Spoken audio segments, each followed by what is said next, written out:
Okay, now let's go to Isaiah 66 chapter.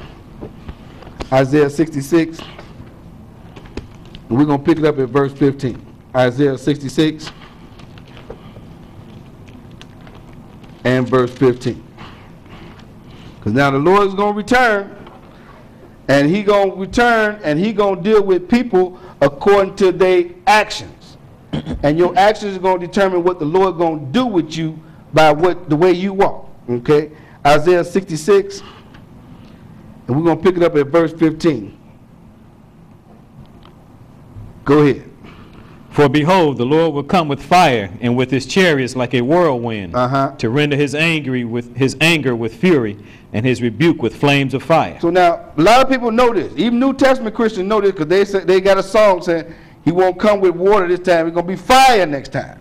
So they know he's coming with fire and anger. Okay, go ahead. For by fire and by his sword will the Lord plead with all flesh, and the slain of the Lord shall be many. So they skipped this part though. Yeah. They skipped the part about him coming and killing a lot of people. People that don't do what he say. Okay, go ahead. They that sanctify themselves and purify themselves in the gardens behind one tree in the midst. So now this one tree in the midst, this is Satan the devil. This is the tree of the knowledge of good and evil. Okay, go ahead. Eating swine's flesh. And first, how you gonna identify them? Because they're going to be eating swine flesh. And they're going to be doing this when the Lord returns. Okay, go ahead. And the abomination and the mouse shall be consumed together, saith the Lord. So now if you're eating the pig, you might well eat some mouse too. Believe me, some of them do, because they go eat squirrel. Squirrel ain't nothing but a decorated mouse with a fuzzy tail. That's all. Plain and simple. That's all it is. So they eating the mouse. And it's a delicacy. Okay. But now go ahead, but we're going to see where he's going to gather his people from. Go ahead. 18. For I know their works and their thoughts.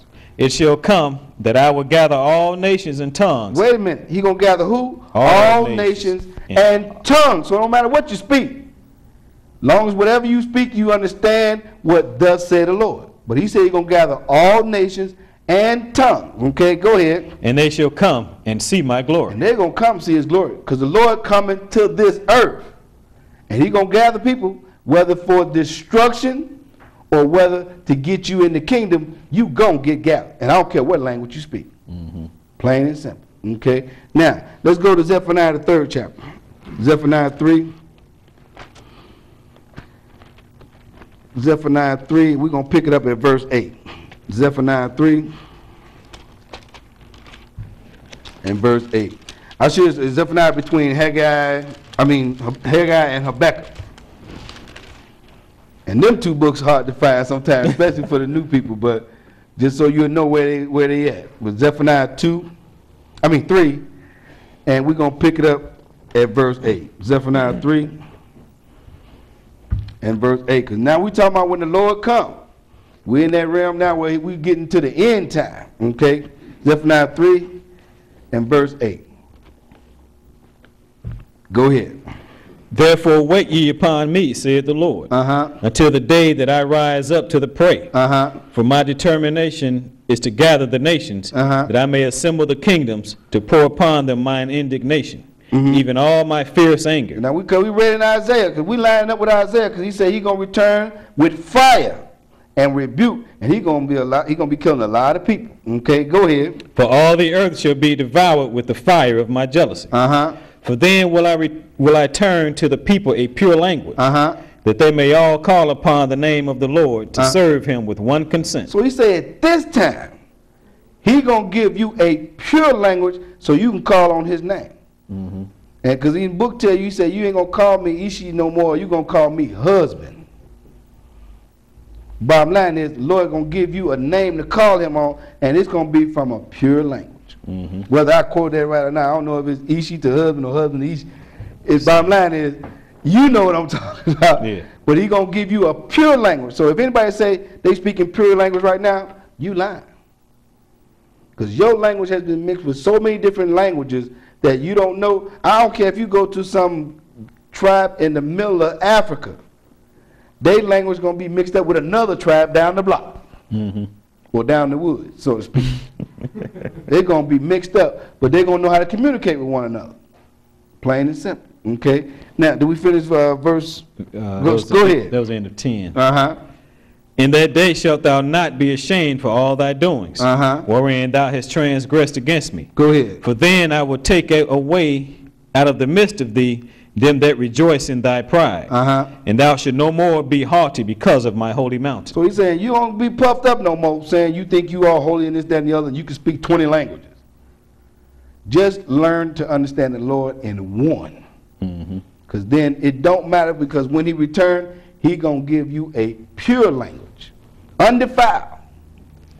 And you're going to get a new name as well. Because if you're going to get a pure language, you ain't going to translate your name. You're going to get a new name. Because I don't think I want Marlon when I get to the kingdom. I want a new name.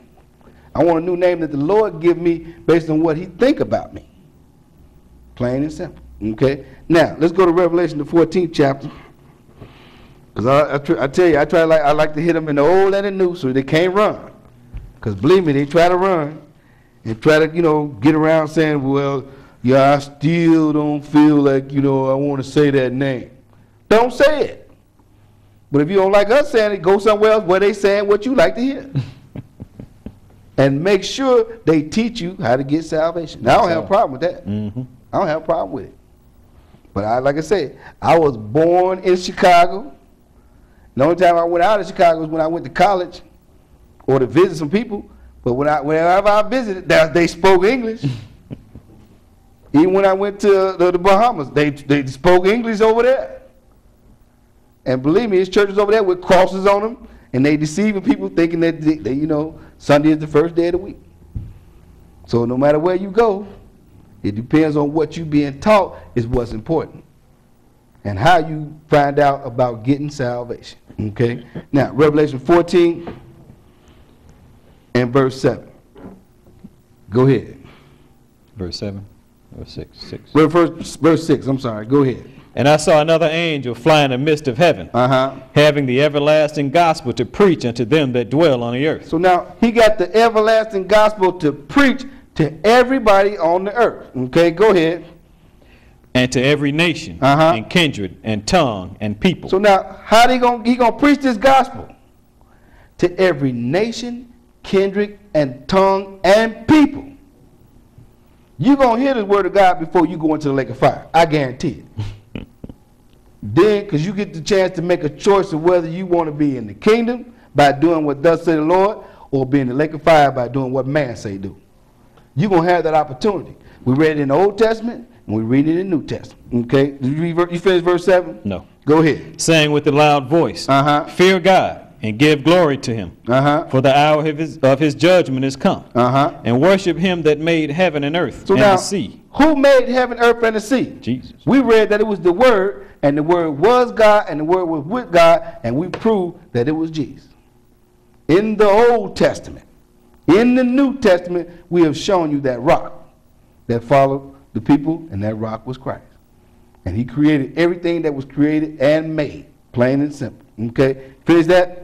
And the fountains of waters. Okay.